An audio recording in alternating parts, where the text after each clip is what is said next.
Kikuku kina hukumu ya uharamu na kinakuwa na hukumu ya uhalali. Kikuku ni halali utakapokivaa nyumbani kwako kwa mume wako, ila itakuwa ni haramu kukivaa pindi unapotembea barabarani, na uharamu wake unakuja aina mbili. Uharamu wa kwanza umeingia katika ile mutabarijati, umeingia katika ile watu kujimanake kudhihirisha mapambo yao. Alafu uharamu wa pili inakuja sasa kwamba unakita ni asili ya mwanamke mwenye kuvaa kikuku.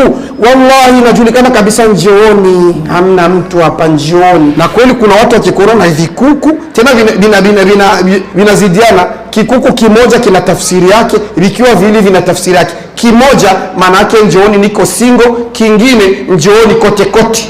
Kama hamjui, mnafanya wenye hamjui juu ya ushoti wenu wanawake, mnafanya wenye hamjui. Vile vikuku vina maana, kama ulikuwa ujui maana yake. Maana yake njoo niko single, hicho ni kimoja. Vikiwa viwili cha huku na cha huku, njoo mimi hapa ni kote kote. Sijui nimeeleweka?